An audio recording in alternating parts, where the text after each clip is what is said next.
welcome to the Gentleman's Guide to Gaming. You have been seeking the Baron's daughter for the best part of 6 weeks now. She's been missing for at least 2 months. Her trail has led her to the cliffs around Narrowhome, the habitat of the cliff people. It's not the kind of place you would usually visit. Hot, cacophonous, cloying, filled with steam and rubble, sharp edges and steep inclines, and yet this is where the trail has led you, and so this is where you have come. You're a bounty hunter in a party of bounty hunters. And while Baron's daughter has supposedly done no wrong, the Baron has certainly set a high price for her return alive. Troublingly, she has been known to have consorted with the bandit leader, your nemesis, Greyskin, who is known to frequent this area, and that is how you have come to this little cave complex outside of Narrowhome itself, and you are now working your way through it. Eric, the seer, one of your companions and closest friends, stops the group, lays down his silken blanket and throws his beads upon them, starts manipulating them with his fingers and incanting. You don't trust divination, and yet Eric is very rarely wrong. The beads form an arrow. I believe she is that way. Despite the fact you do not trust sorcery of any ilk, it is the kind of practice used by cowards and malevolent types. Eric has always been one of your more steadfast companions, and so you are happy to call him a friend. You find yourself going through a corridor more narrow than perhaps you would like in this cave complex. Single file now, sharp edges brushing against your arms, and yet your eyes, like the hawk, are surveying everything that you see. While it is dark in here, and occasionally light comes through the ceiling above, you must be quite deep underground, yet there are cracks that reach the surface. You are making out certain shapes, and you're looking for certain things. You are thinking to yourself, of course, why would the Baron's daughter have been in contact with Greyskin? Was she rebelling against her father, perhaps? Maybe she's being blackmailed. It's not your duty to ask the questions, though, as much as it is to just claim your quarry, and it is a duty that typically you are very good at fulfilling. You spot what you are looking for, and peel a piece of fabric off of a sharp edge of this corridor. Yes, this is the fabric that she was known to be wearing when she went missing. You are on the right track. You head on, and surprisingly you find the corridor open out into a wide, bowl-shaped cavern, and you appear to have stumbled upon a camping party. Judging by the banners that are laid upon the ground, it is the bandit party of Greyskin himself. His followers are sleeping upon their bedrolls, and how foolish of them, they have not put someone out on watch. Clearly they didn't think they would be found this deep underground. Your companions, that you signal to silently, start to slowly draw their weapons, and that is when you see from the exit on the other side of the cave, someone has noticed you.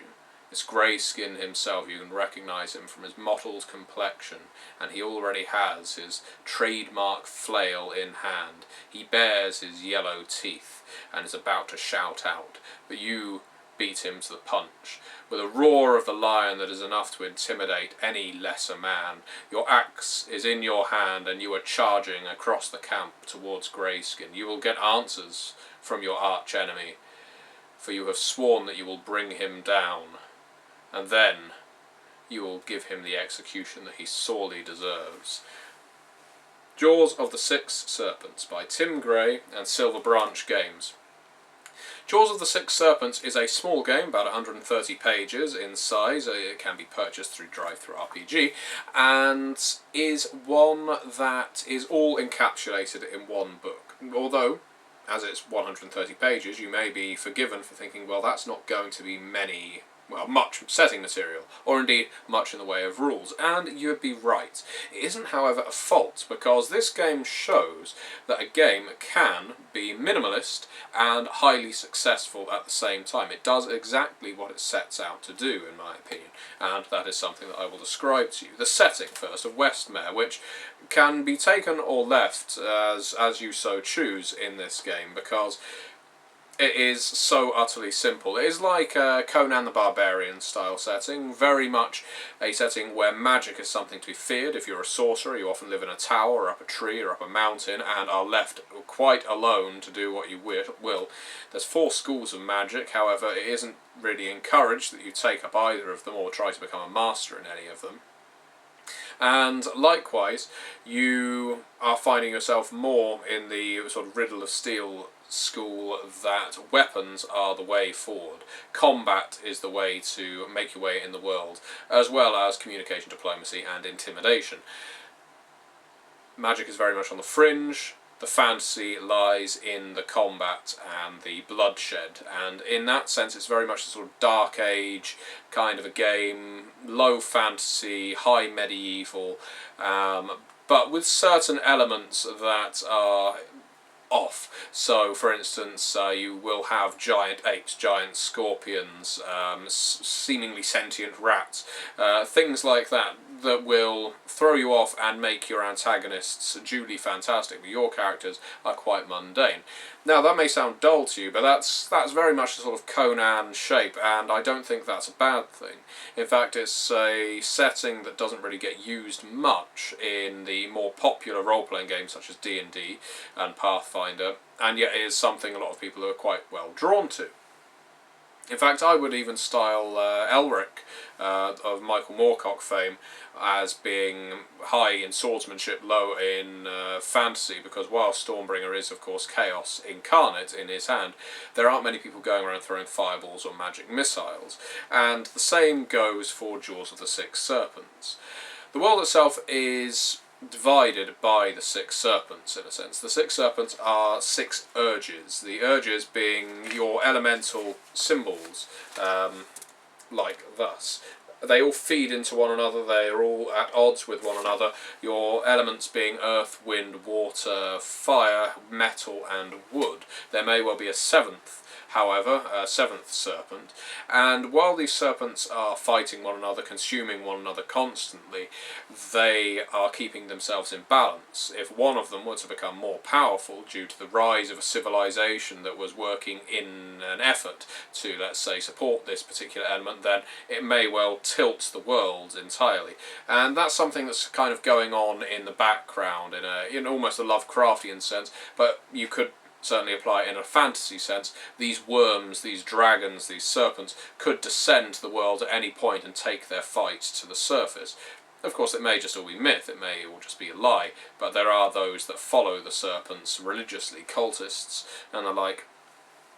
And so that's your kind of pantheon, that's your kind of religion that's surrounding the world of Westmere, because different civilizations in this world kind of find themselves leaning more or less towards one of the serpents or the other. While they may not acknowledge it through priesthood, they certainly have different focuses. So it's a small world, but it's a world that serves a purpose for a low fantasy game.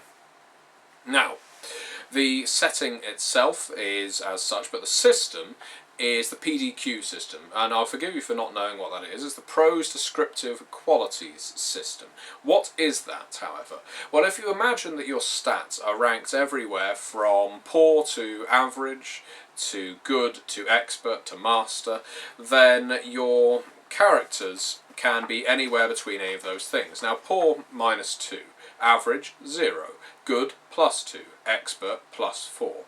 Master +6. You see where I'm going with this.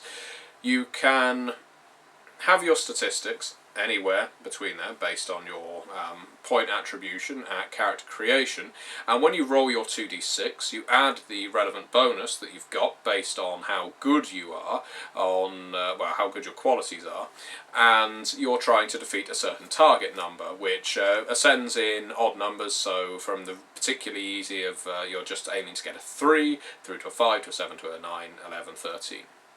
So it's an easy system enough to use, but how do you actually categorise your given skills as being at good or masterful? Well, You can do it through attributing points to it, simply enough, and you do that at character creation. But it is helped with the prose descriptive quality system, and this is what sets it apart from just yet another rolling dice adding stats to it.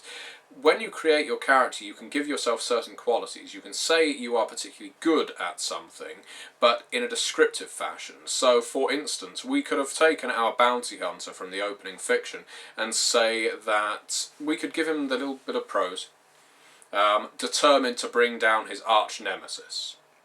That is just a simple quality. Whenever he actually encounters his arch nemesis, or even something to do with his arch nemesis, he could be hunting him down, he could be trying to interpret clues, he could be in fights with him. If he has that quality at +2 rating, then he can add that +2 to whatever else he's doing. So if he also has skilled swordsman as a quality, and he has that at, let's say, +4, then he gets +6, because he has +4 for swordsman, +2 for nemesis, and still rolls his 2d6. Do you see what I'm doing there? You can sort of manufacture the system to tell the tale of your character. And I think that's a very interesting, very unique way of role-playing.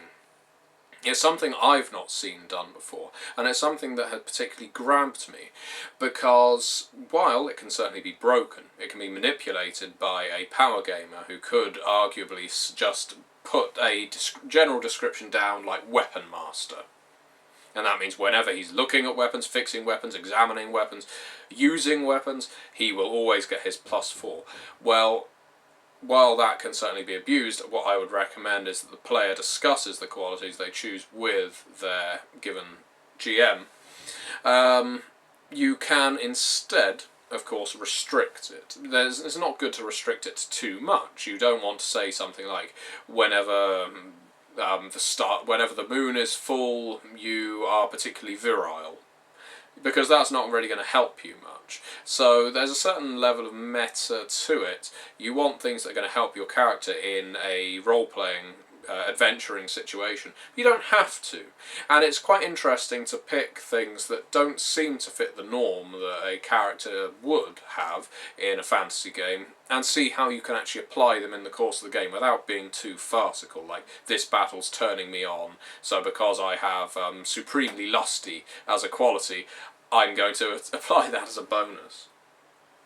So the system in and of itself is nice and simple, and combat and opposed tests run as, well, as opposing dice rolls, basically. You are aiming to either hit a target number or beat one another. And it's quite simple.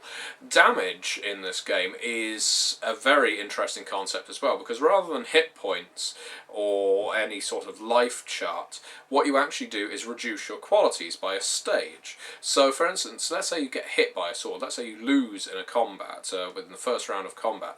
Well, when that sword hits you, you don't just say, I lose 3 hit points. What you in fact say is you choose one of your qualities to reduce. And when you reduce that quality, it takes some time for it to go back up again. So what you're doing, if you've got something like beauty pageant winner of Narrow Home, your beauty pageant goes from +4 to +2 now. And now you can't apply it on a +4 basis unless you gain sufficient healing at some other juncture. Similarly, you could choose to reduce your master axe wielder or lumberjack par excellence from +2 to 0. You could even reduce it from 0 to -2. The issue is, once all of your qualities have been reduced such, you're dead. You've met your doom. You meet your doom when you have no more qualities in the positive or average level, therefore basically meaning you no longer exist. And again, it's a very interesting way of playing a character, and it actually means damage means something, because you've got to start incorporating it into your roleplay. I mentioned the magic as well. Magic comes in different schools, and again they're very loose brackets. You've got sorcery, divination, alchemy, and charms. And again, there's no lightning bolts, there's no cones of coals. They are all very much basic magics, and it is recommended that you coordinate with your GM as and when you use them, especially in the field of something like Divination, because Divination historically is a game breaker, and it's also a difficult bugger to use, because if you try and use Divination, the GM's then got to sort of manipulate the game so that it matches whatever it is you foretold. You can kind of do a retrospective Divination, so if you're trying to divine something, you do it in a rather general sense, and the GM gives you a clue about an upcoming encounter. Let's say, like this character has this following drawback. Every character has a drawback. Every character has a weakness, which they're at -2, because again, it contributes to the character construction, makes them more interesting. All games in which you actually have a weakness, I think, are more interesting. Now, it is a game without elves, orcs, dwarves and halflings. Rather, you have different types of humans. You have the devil folk of Ahan, you have the witch folk of Belimar, the earth tribes of Kalet, the cliff people of Narrowhome, masked folk of Nil Samar, the water people of Quay Jin, etc. Or, bit vampire-y. They automatically have a selection of strengths that you can choose from. They have a selection of weaknesses that you can choose from, and they often have another caveat on top of that. For instance, the devil folk, sorcery is available under their other, and they have access to certain charms. They do not have access to the urges of fire or wood, and may not exceed dark urge rank. We also have the cliff people of Narrowhome, far more limited. Their other is most common urges are earth and wind. Weaknesses, pushy and scruffy, strengths, improvising, climbing, bargaining, and streetwise. So you have your sort of racial descriptor that you can then add various points to if you want to. If you want it to be a defining feature of your character, or you can just have it at good or at poor, so +2 or -2, based on what you want to do with your character. Everything goes into creating a nice, complete game in a remarkably low page count.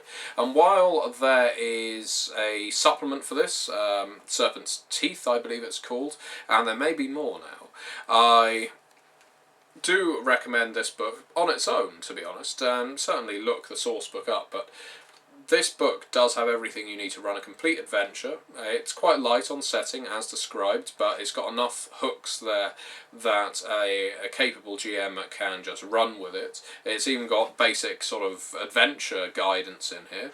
And given that I think I've covered everything that I really need to with this game, I do recommend it.